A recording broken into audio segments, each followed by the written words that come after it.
You have one of the longer bios because we always put bios together and then have a list of questions. It's longer than most.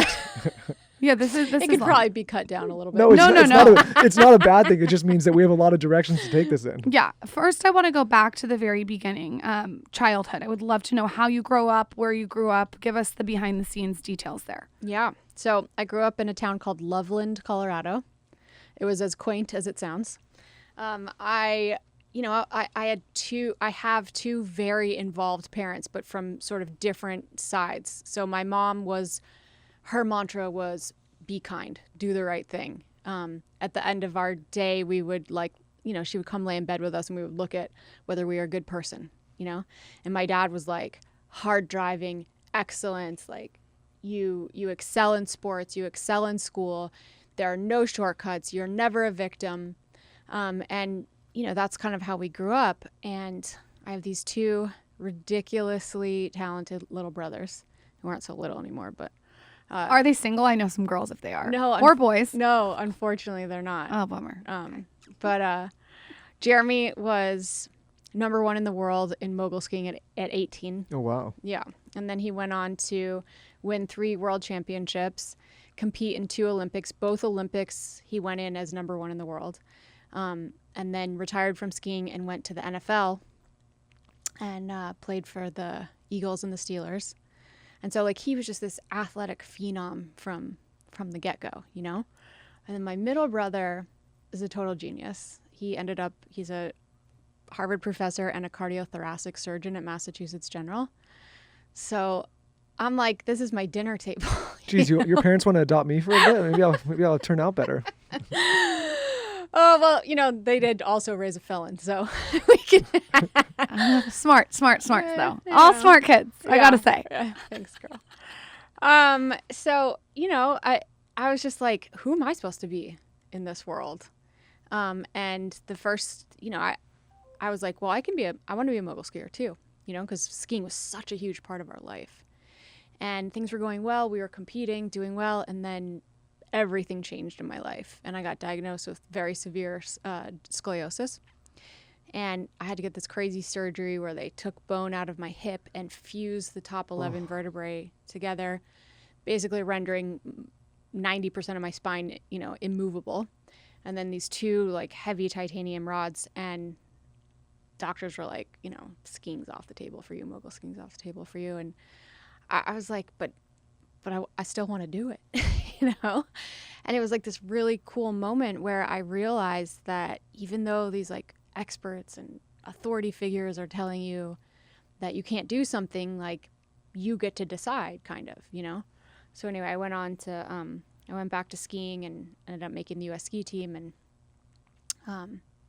being ranked 3rd overall in North America and making it to the Olympic qualifiers. Wow. Can you imagine what it's like to ski with Molly versus what it's like to ski with me? No, this last ski trip we went on, I told her, I said, we are no longer a ski family. I was like, we are. Why? As we raise our daughter, my daughter and I will go skiing, and Lauren, she'll be in the lodge now. I hit him with poles. I threw my helmet at him. I rolled down the mountain.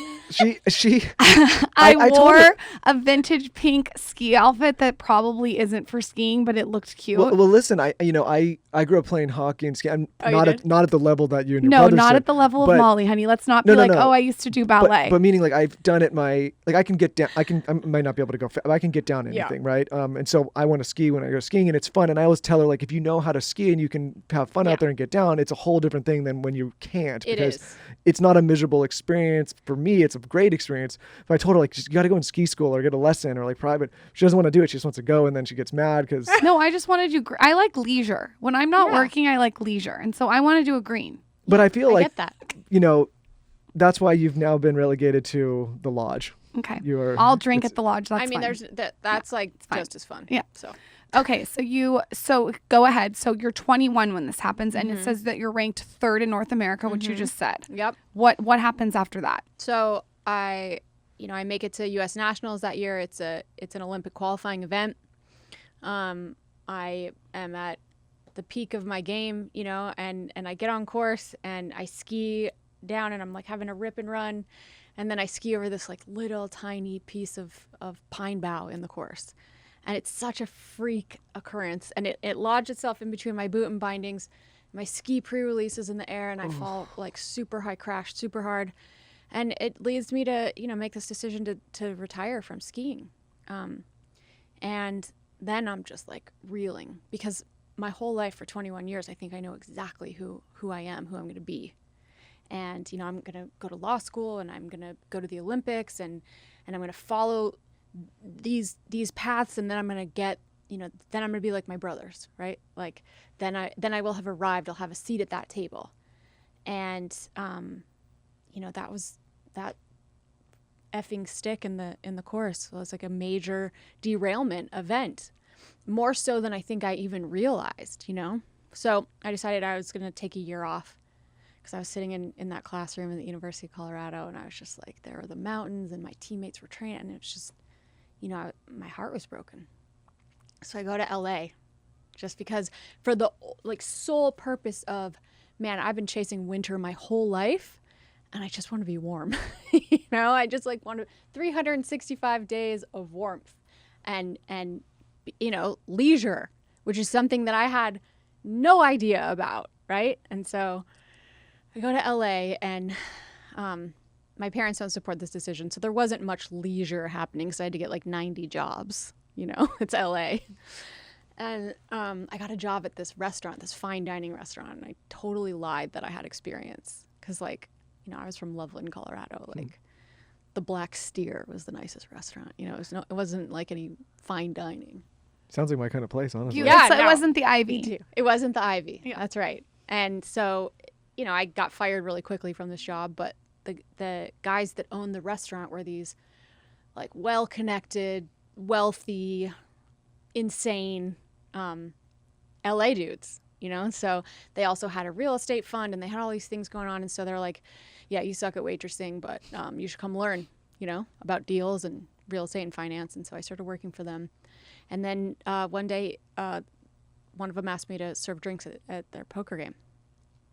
And, I was like, okay, I remember I went home and I like Googled, what kind of music do poker players like to listen to and what do they eat, And I was like, made this super embarrassing playlist with like The Gambler on it.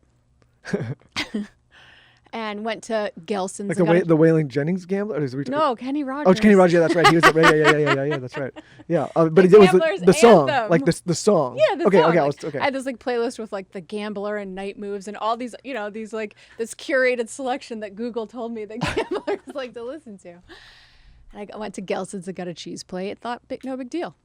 And it was in the basement of the Viper Room. And then I didn't know that. Yeah, that's cool. Yeah, it's an iconic place. Yeah, it was. Then Ben Affleck showed up and Leo DiCaprio, and like I'm of the generation like I was in love with him in Titanic. Like, hold on, are you freaking out? You're sitting there with your Gelson's cheese plate yes. and Ben Affleck and Leonardo DiCaprio. I mean, it's like the most simultaneously mortifying but compelling moment of my life, right? And at this point, are they saying we're going to pay you a huge amount of money to do this, or is it just like a normal job? No, it's just a normal. I'm just bringing people drinks, right? And so, I get to be a fly on the wall. And by the way, it wasn't just the A-list celebrities. It was the head of one of the biggest investment banks in the world, and a politician that everybody knows, and someone from the tech world who was doing something huge, about to have it like a huge IPO. What did their names rhyme with? Oh man. The multi-million-dollar question that I passed. One day you write a tell-all. Yeah. Save it for Maybe. that. So when you're there, are there also like just regular Joe Blows, or is it just high celebrity tech people? There's the regular Joe Blows were like people who have like a couple 100 million. Okay. Right. It was like all people who are kind of like moving the needle on the world stage in some way or another. And I am a 23-year-old girl from Loveland, Colorado, right? And I'm just like serving drinks and no one's like really paying that much attention, but they're all speaking candidly. And I just have this like realization, wow, this is access, you know, in a big way to information, to capital, to power. And it was super compelling. And then at the end of the night, you know, I was getting tipped in chips. So people don't treat chips like they treat money. Just Sure. look at Vegas, right? And I made like a couple $1,000s for just refilling Diet Cokes, and that was everything to me at that point. So, you know, I was in, and over the next couple months, I was like, man, I don't want to just serve drinks at this game. Like, I want to own this game. You know, this is what an incredible asset to own. Not only is it massively profitable, not only could I see ways to build out the monetization, but also like to be in control of these 9 seats, who gets to sit there, who gets in, who gets past that velvet rope. What seemed like a really cool, you know, position to have. So entrepreneurial. Can I ask you like maybe a boring question that some Yeah. may not get? But when you say it's profitable, were they taking blinds and that's how they were paying, or was it like an entry fee that you had to be able to play, or like how does it become profitable to the person who owns it outside of access and putting it together? So, as the game was kind of going on, and as my role expanded past just cocktail waitress, my boss at the time said, "If you want a seat next week, tip Molly," having no idea like what that would ultimately turn into. So like that was how they had to get, you would get to say eventually who got to play and who didn't get to play. That was the suggestion, right? Okay, And okay. what it did is it created a culture of who can tip the most, like, you know. And meanwhile, this is kind of 2 questions. Meanwhile, you can't call your friends and family and explain you're doing this because they won't understand, because I feel like it's a different world than where you came from, right? Oh, for sure. Yeah, they were all very confused. And I'm actually asking this, I don't know. Yeah. Is poker illegal to play underground? So the answer is, eventually when I took over these games and I ran them for 8 years. For 7.5 of those years, I did it legally. In the last half a year, I started taking a rake. So you can go do this That's completely legally. That's what makes it illegal. No, is taking the rake. I want you to like tease us with the story though. Don't tell us the rest of the story until you get there. But so you can play poker legally. Like that's fine. Yeah, those LA players. Yeah. Fine to play Got poker. it. Okay, that's what Yeah. I was wondering. There's the federal statute is you're not allowed to profit from an illegal gambling. Lauren, that's why I asked, like, are you taking a blind Yeah. or is there a fee? Because that's considered taking a rake. It's like you're charging people to play, and that's why you can, like in casinos, they're taking a rake. Yep. But if you're not a licensed gambling That's house or right. casino, you can't do Yep. it. That's right. Okay, So so like so, us 3 could play poker right now and put money in the. And if nobody's running the game and Yeah. and winning, and taking a rake, yeah, you're fine. take us back to like a couple months in. I want to like really tell this story to the audience. Okay. So, again, I had this realization, like, you know, I don't want to just serve drinks at this game. I want to own this game. I want to have my own games. But I didn't really know how to manage that because I was working for my boss, who was kind of terrifying, and this was his game, you know, and I didn't really know how to compete with him. So I just started to try to, you know, figure this out and cultivate relationships and everything. And then he got threatened because I was spending all my resources and energy on figuring out how to, you know, confer more value and show up for these people and cultivate relationships. And he was like, you can't do the games anymore. You outshine the master. He said, you can't do these games anymore. You need to go back to the office and pick up my dry cleaning and all that stuff. But there was no way, you know. I had seen this thing that I couldn't unsee, and I was making a ton of money, and I mean, I was obsessed, you know. So I said, I can't do that. And then he took it a step farther, and he said, this girl called me, and she's like, this is so and so, and your boss wants you to send me the list and the ledger, because I was keeping track of everyone's numbers, because I'm going to be running the game. And then I was like, I got to make a move, you know. I got to make a move. But it was this terrifying proposition because it's like the Billionaire Boys Club is so tight with each other, and my boss was like this, you know, very intimidating person. But I was just like, if I don't take the shot, then I'll never know. So I planned a game, and I moved it out of the sort of basement at the Viper, and I moved it to the penthouse at the Four Seasons, and I bought a shuffle master, which is like $17,000, so that you could have like the cards could get shuffled faster. And I hired beautiful people and had them memorize everyone's favorite drink order. I got the Cuban cigars. I wanted people to have an experience beyond just the game. And so I invited everyone except for my boss. Oh. And that's a ballsy thing to do, especially because the guy that is in my mind that you're describing is like one of the guys in the movies, right? It's like a scary individual, that you do that to, and like you got to look over your shoulder a little bit. Yeah. Am I describing like the right kind of person maybe a little bit? Yeah. But there's a very funny outcome that I'll tell you. So anyway, I have the game. Everyone is like, this is incredible. This is like so much better. We're going to play in your game. And then my boss calls me the next morning at like 5 a.m. because he had obviously, they had texted him or whatever. And he's like, get over here. And I'm like, oh my God, I'm actually going to get killed right now. And I go over there. It's early. He like makes me wait in the guest house. He makes me wait. I'm just squirming. And he comes in and he's like, I'm proud of you.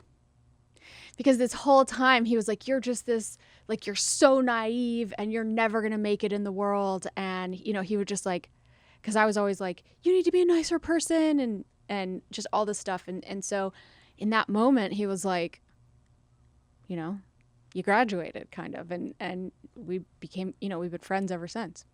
But did you guys become partners in the game movie?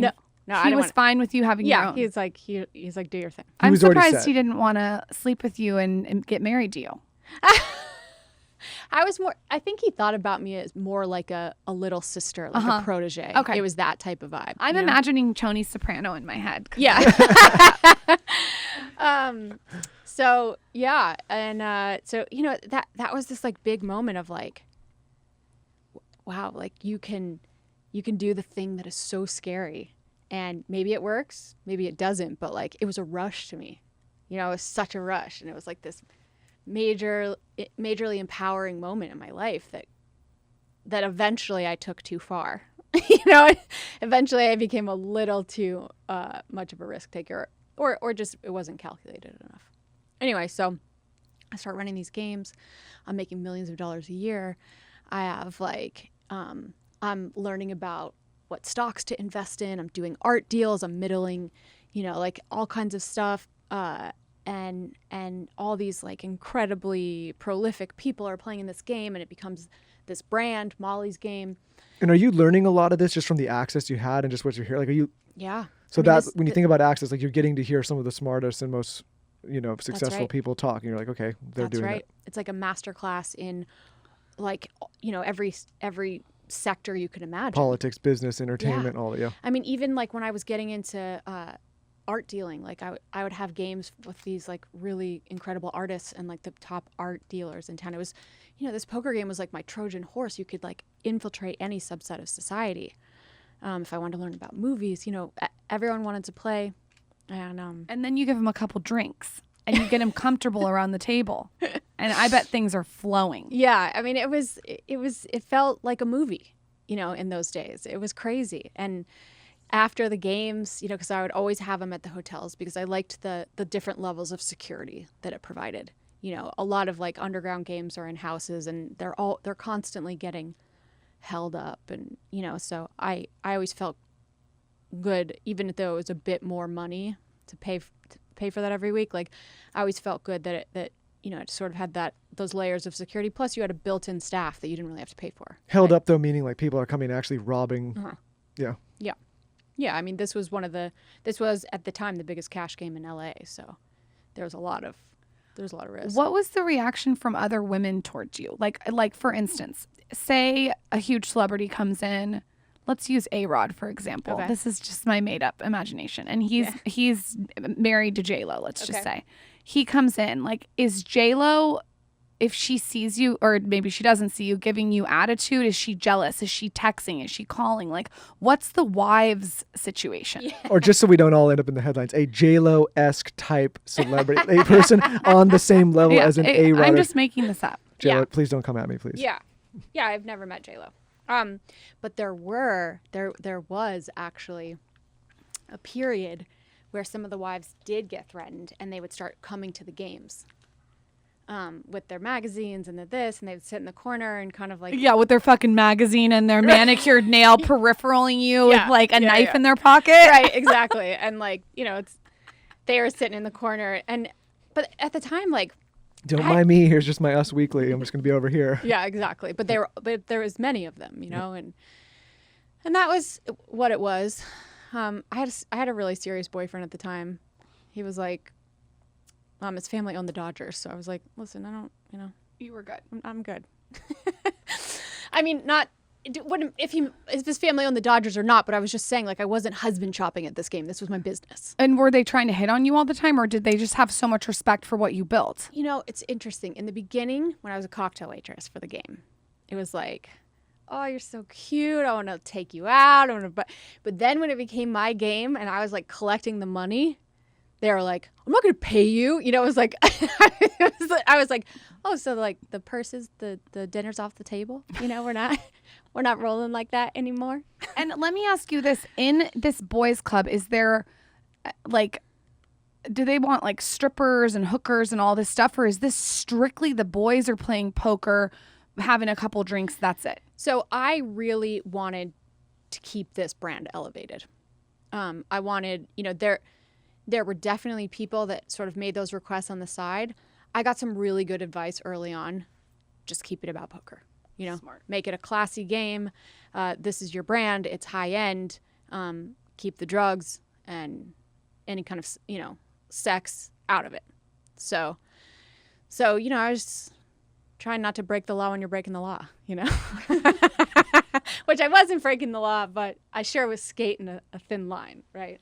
Did you know at some point, like, did you feel like, oh, people are on to what I'm doing? Or did it not feel like that at all? People as in who? Like maybe feds or cops or anyone watching anything? Nothing. Okay, so the one thing that did happen is I had a bank account at one of these banks in Beverly Hills. And I went in one day. This was a couple years into, and there was a big, because people were using checks to pay these games, right? So, I mean, my account was crazy, like the amount of checks in and out and the numbers, and it's Beverly Hills, so I couldn't be the only one that, but for whatever reason, they decided that, they were going to kick me out. So I go into the bank, and this like really snobby woman who was my personal banker was like,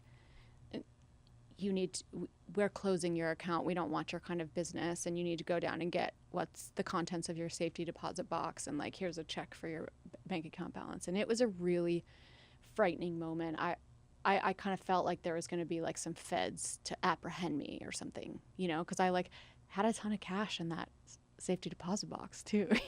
Do you think they just stereotyped you because of how you look? I mean, you're very pretty.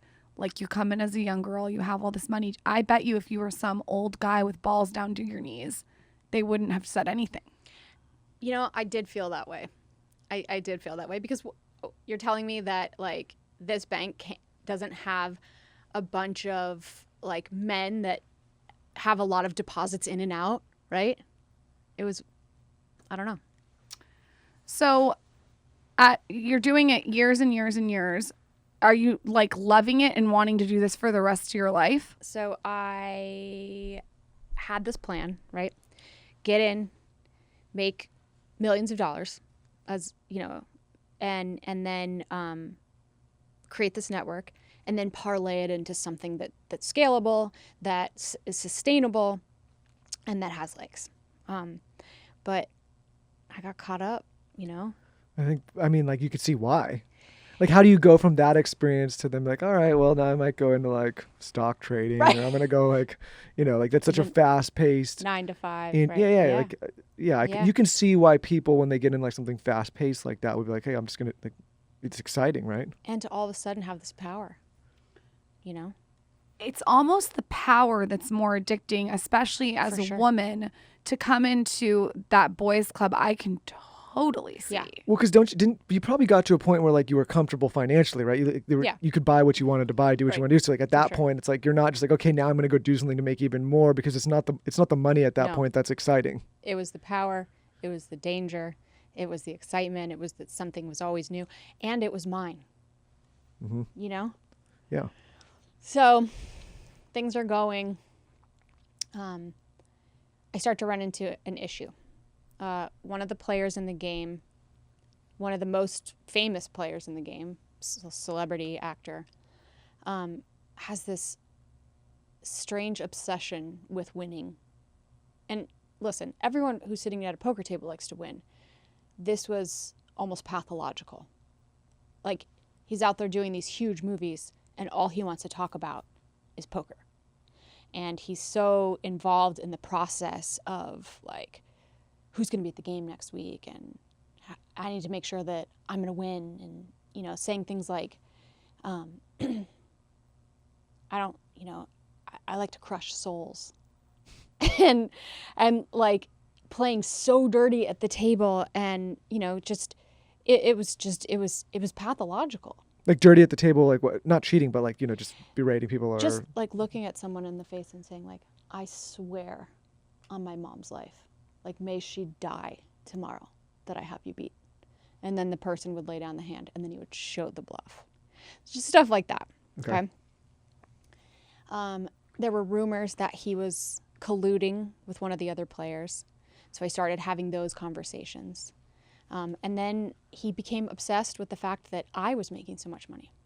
And he was constantly, like, keeping track of how much money I was making, and it started to really wear on him, because he was the big winner in the game. You know, I kept numbers on everyone, because I wanted to see, you know, the overall financial health of the game, but also the financial health of the player, because I'm on the hook if people don't pay. You know, so I need to really keep track of people. And so he decides. What do you do if someone doesn't pay? Pay out of my pocket. But so you would have to pay, and if you can't cover it, then what? Then you're just, game's over. Yeah. Yeah. Okay. Yeah. And how? But let me ask you this. I know it's a side. I'm gonna have a few questions here. Yeah. If you go to someone and they owe, and you know they can pay, Mm-hmm. and they're refusing to pay, like, what can you do? Well, what can I do, or what do other people do? Both. Okay, so in this business that I was in, there are people that if you can't pay, you're gonna have problems. Yeah. Okay. Okay, so they'll sell your debt on the street. They'll have a tough guy. Come and get you. Yeah. Mm-hmm. But obviously, I'm not gonna do that. You know. But if one of the other players learns, like, hey, there's a guy over here and he's not paying and he can pay, then they're gonna find a way to make him pay.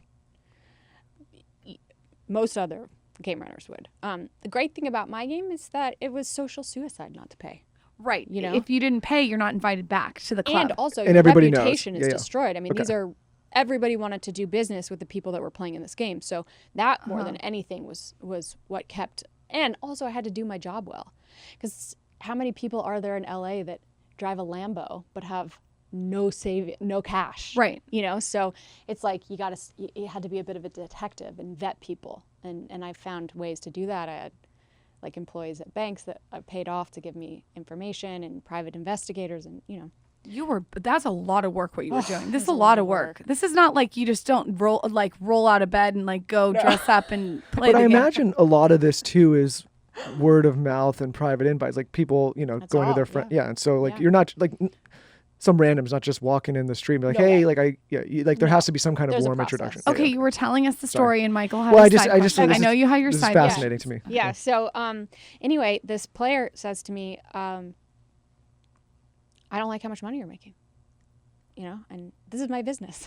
Like, I have, and I've built this business, and I have found ways to, you know, increase my revenue streams, and I've fed this game with new players. I'm constantly recruiting, constantly vetting players, constantly finding new blood, and you know, the whole thing. Like, I'm conferring massive value here, and I'm also guaranteeing the game, so I'm extending credit. So I was like, you don't have a position here, you know? And he became obsessed with it, and he went behind my back and decided to leverage his celebrity, which was powerful. and he took the game. And I refused to acquiesce. You know, I refused to like be the person that was like, okay, well, how can we make this right? And here's part of my here's part of my salary. Like, no, like I'm a businesswoman, just like you have your business. I'm not, anyway. So he calls me and he's like, you're fucked. Like it's not your game anymore. And, there's only so many players you can feed into a $50,000 buy-in poker game, and everyone was concentrated here. And so I was just devastated, and this would have been a good time, right, to parlay this into something else, or to go to law school, go back to school, or whatever. I had a lot of money. I had a great reputation. I had great networks. But I was just so pissed, And I was like, listen, I'm not going down like that. This is like some spoiled ego bullshit that, like, I don't want to go out like this I want to go out on my terms. So I just, I was just seeing red, and I decided, like, all right, you know what? I'm going to build the biggest poker game in the world. I'm going to go even bigger because I have something to prove now. So I decided that I would do that in New York City. We all know that there's a ton of gamblers on Wall Street. There are a lot of problems. It was 2008. The economy was, in the tank. The tank. I didn't really know anyone in New York. And the same game runners had been running these games for 20 years. So I just, I just got focused, and I came up with a strategy, and then I started recruiting a lot, my ass off. Like like you were saying, this isn't the type of thing where you can like have, marketing and advertising and like, it's all underground. So I just started to identify people who would have access to the type of customer I was looking for. And did you know the people running the games out there and have a good thing with them, or was it like, okay? No, I knew who they were, but we weren't pals. Okay. There was like one big game runner, and he was like the me of New York City. He did not want me to come. I'm sure. To New York. So I just, I hired socialites who like go out for a living and have access to people who have sort of like hedonistic tendencies and lots of money. And I financially incentivized the concierge at the high-end hotels and the maitre d's in the good restaurants and the casino hosts in Atlantic City and Vegas. And anyway, and I approached one of this guy. There was a billionaires game. So it's just like a home game, not a professional game, and approached them and just kind of put it all together and built the biggest poker game that at that time was in the world. And it was a $250,000 buy-in. Whew. I mean, just to give you some context on this game, like I saw someone lose $100 million in one night. What did that look like? Was he throwing up? Or she throwing up? What did that look like? Women are too smart to lose $100 million on a poker game. That's why I said he. It wasn't as brutal as you'd think. I mean, I don't know what he looked like when he went home, but like I had players that would tip the table over $50,000, and throw cards and have a temper tantrum, and he was pretty even keel.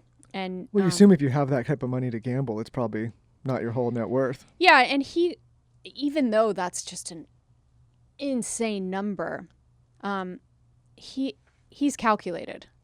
He just hit the units that he operates in. But still, I mean, it's, and he went on to lose like almost $1 billion in that game. And then recently I heard that he's actually won it all back and is now like the big winner. But wow. Yeah. So what was New York City like compared to LA? Was it less celebrity, more Wall Street? Was the vibe different? Was the place where you did it different? What were the similarities and differences? New York was a whole different ballgame. Yeah, I'm sure. New York was crazy and intense and pretty terrifying at times. And it was the real deal. Like, would these New York people play with the people that were playing in LA? Like, could... Yeah, sure. But like, the New York game was 5 times bigger. So you had to be, And so not a lot of the LA players would play in the New York game, but and like the New York players were like, it's a boring game. It's $50,000 buy-in, and also the New York players like to play crazy games like Stud No Limit and PLO, and so like they're numbers guys, right? And they're huge gamblers, like huge. So I was just like, I was just focused. And so not only did I start this big game, I started smaller games. I started the variants of PLO and Hold'em. I started the, games in different places. And like, I had games every day and every night. And I wasn't officially in LA. I was officially the bank for New York City Poker. Huh. So I was bankrolling the whole thing, meaning at the end of the night, I settled everyone and then collected. Oh, that's got to be a little bit nerve-wracking. Yeah, it was crazy. But that was the way that I was able to break in, because the big problem with New York City Poker is that a lot of the game runners would only pay out if they got paid. So it was like a Ponzi scheme, and people had a big like sort of mistrust of everything that was going on. So the way that I sort of, asserted myself is like, look, I'm the bank, and people would trade MDB Inc. checks like cash, like in that ecosystem in other games. Did you have to study books and study history and study all different kinds of things to know how to come into this boys club and be assertive like this, or do you just think it's part of your personality? So I am a big learner. I'm not a fearless person. I have anxiety about new ventures and stuff like that. And the way that I deal with my anxiety is I try to like find as much information as I possibly can. So I read a lot of books and listened to other people's accounts, but there's no experience like just jumping in the deep end and having to think on your feet. And what I found from these games is that I had no idea what I was good at. Like, obviously, Jordan was, going to be a doctor, and he's this brainiac, and Jeremy is, like, insane at sports. And I just didn't know what I was good at. And what I realized when I started running these games is that I'm an entrepreneur, and I can think on my feet, and I can problem solve. And, when there's chaos going on around, I can be calm and retain composure. But the way that I got there to do that is just fake it till you make it. Like, when drama went down the first 100 times, I felt crazy inside, but I was just like, I was able to just kind of move through it, and then it became like a reality of who I was. What's a micro level of drama? Are we talking fights, someone's fingers getting cut off? Like, is Tony Soprano in the back, like with a gun? Like, what kind of drama? Yeah, there's fights. Someone brought a gun one time and pulled it out at the table. People accusing each other of cheating, people actually cheating. I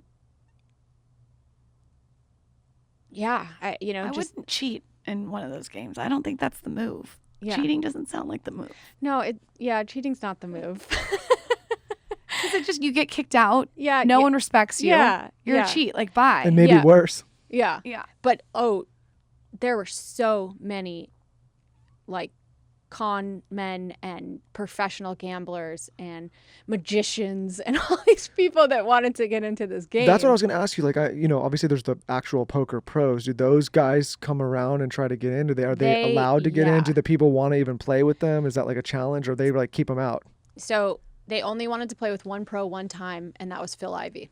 Phil Ivey's great. Yeah, he's great, and he just sat at the table. He's got some great books too. And he just gambled with them and like bet on sports, and he wasn't there. He's not coming to like clean their house. No, he just wanted to like he's smart. He probably like knew that these people over time, would may be useful to him. Yep. So he wasn't going to be like short-sighted and just take all their money in one time. I think he just did a master class.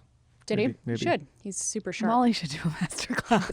On what? I'm Here's learning a how you lot. Go on. Okay, so I'm gonna give you what you've been asking for, Lauren. I'm in the corner sipping my I'm gonna tea. give you some mob stuff, okay? That's what she's been mob. waiting. I love mob. All right, so here I got two different types of mob situations are a part of the story. So I'm out there, I'm recruiting, and I got to back up for a second. So I build this empire in New York City, okay? And something changes in me. And what had been about, like in LA and early days New York, just kind of like being ballsy and being an entrepreneur, but still being who I was, which is someone who cares about other people, who cares about doing the right thing. I just got savage, you know? And I got really overcome, like with, I want more money and more power and more games.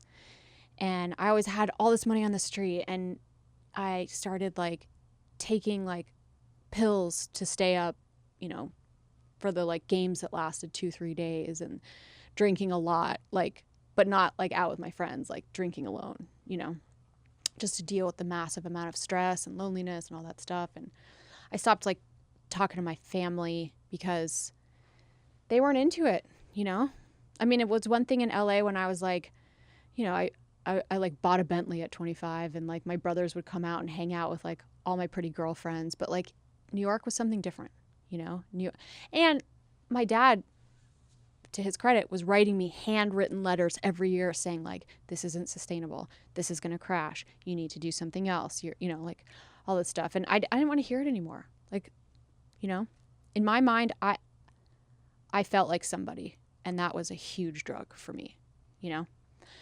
So I started getting sloppy and reckless, and getting off on the adrenaline and the danger, and also caring less about whether or not I'm putting the right people in the seats. And what I mean by that is like, can they pay?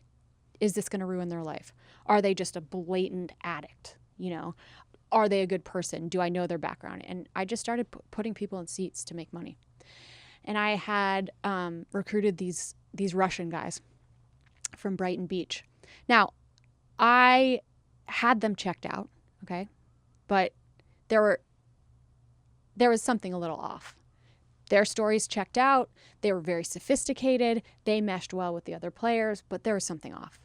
And it turns out that they were running the biggest insurance fraud scheme in New York City history, $125 million, and that they had deep ties to the Russian mob. Oof. So Russian mob is sort of like financing their whole thing. And just, I think that's the gnarliest mob of them all. Is that right? I think so too. Yeah, they're Yeah. brutal. Yeah. Well, Yeah. from what I've heard. Yeah, that's from I'm not what- like hanging yeah. out with the Russian mob, but from what I've heard. I'm like, So geez, that- what have you been doing? That must have scared you a lot. Or maybe it didn't. So I didn't know that yet.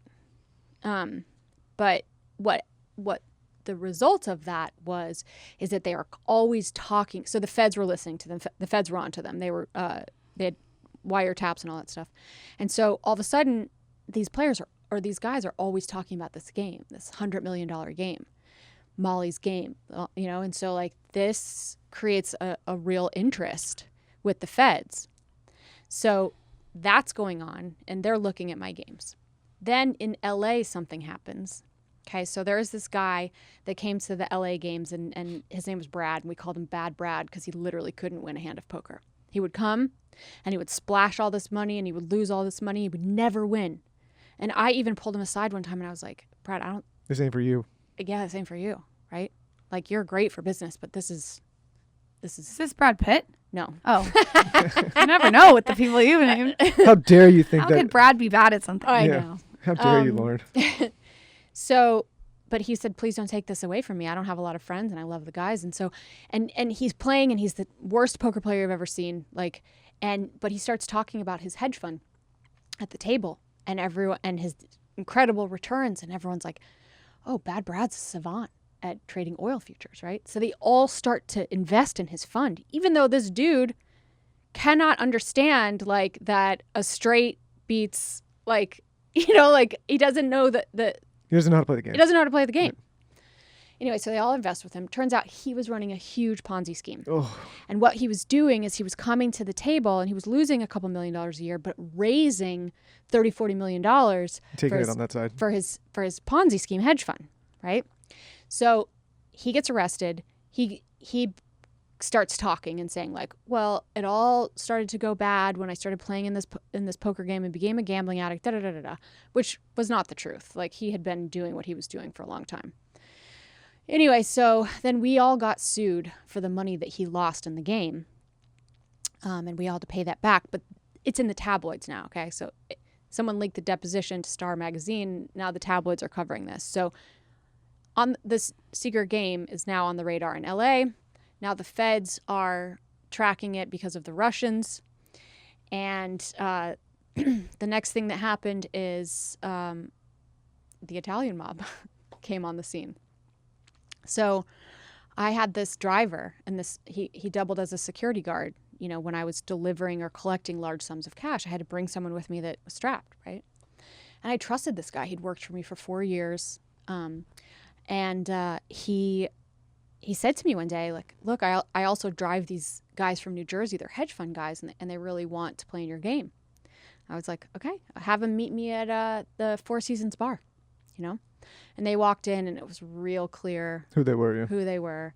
And they got it, you know, they went into their shtick, and they were like, it's great what you've been able to build, but this is what we do, and you know, you need to give us a piece of your game.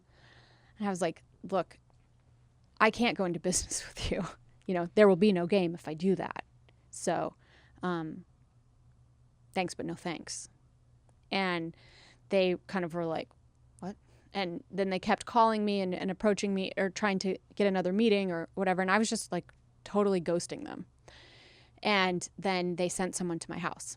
And this guy, you know, I thought it was my doorman bringing packages up. And there's this random, terrifying guy outside of my door, and he pushed his way in, and he put his gun in my mouth, and he like beat the hell out of me. And he said, if you tell anyone about this, he took everything from my safe, pictures, photos, jewelry, cash. And he said, you know, this isn't an option for you to turn down. And he said, if you tell anyone about this or you don't comply, basically, we know where your family lives in Colorado. So just from an outsider perspective, to get this clear, the mob saw that you were making a shitload of money. And because of that, they tried to get a piece of it. Right. And you said no, obviously. Right. And then they said, no, this isn't a conversation. This is a yes. And you think that the driver was placed by the mob to get to you?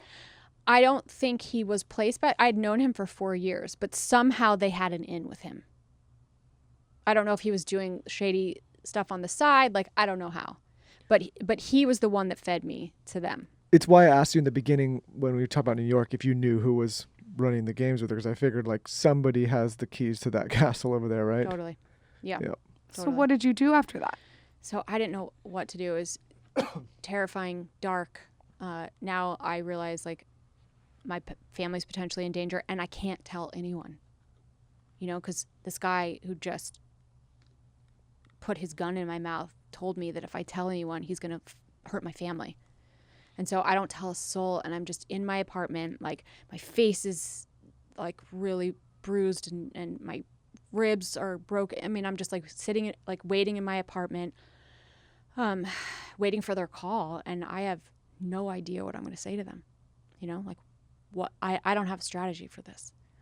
So a couple weeks go by, and I'm just very confused why I'm not hearing from them. And then I think it was like the third week I got the New York Times, and on the cover it said 125 arrested in the biggest mob related takedown in New York City history. And so like I never heard from them again. So you never ended up having to do anything with them? No. But do you think that they helped put you on the radar of any feds later on, or do you think that was just nothing to do with it? I think that was completely separate. I think if there had been a longer relationship, longer communication, that would have sort of compounded this thing. But it was a very short amount of time from the time they approached me to the time that they got arrested. And the feds take years to build cases, especially one so big that they needed to rent out a gymnasium to process 125 people, you know? Well, probably if you were in business with them that long, you probably would have been one in that group of 125, yeah, right? Because exactly. They take everybody. Exactly. So anyway, you know, I'm like, okay, got that, you know, like sort of like somehow I got so lucky. But I mean, listen, the house of cards is falling. It's not looking good at this point. No, it's not looking good. So the last thing that happened was, you know, and then after that happened, I was even more like down the rabbit hole with drugs and not sleeping and, just blah. And the LA game's still going on, or like this is done and you're not? The LA game's going on, but not in the sort of like same way. Okay. It was like when they can get it together and Okay. yeah. So the last thing that happened was I started taking a rake. I was getting sloppy about who I was getting in the seats. I don't know what that means. Okay. Sorry. Yeah. No, that's fine. Yeah, I'm just for anyone that doesn't know what that means. Most people don't. So I had criminal attorneys, defense attorneys on both coasts that analyzed this federal statute. And in the federal statute, they looked at the language, right? And what they said to me is, you're probably good either way because the language in the federal statute says running an illegal gambling business constitutes running games of chance. So blackjack is chance, right? Poker is a game of skill because if you actually know probability and math, you can win. The same sort of players are at the final table at the World Series. And you're not really playing against the house. You're not playing against the house. You're playing against each other. But they said, if you want to make sure that you're not in this category, do not take a rake.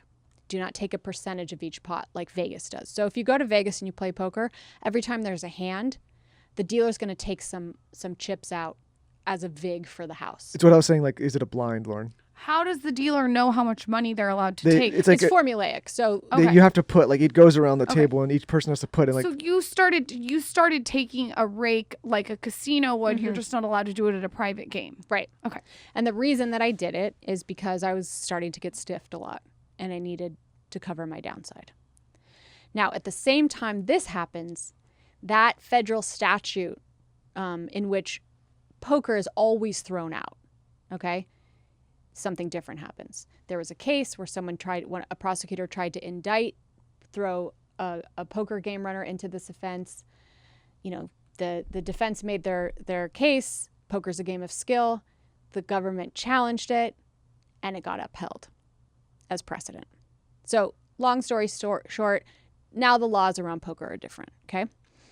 And the feds had put a confidential informant in the game who was able to see that I was now taking a rake, and the laws have changed. So in 2011, I got a text message from one of my poker dealers that was running one of my games, and he said, the FBI's here looking for you.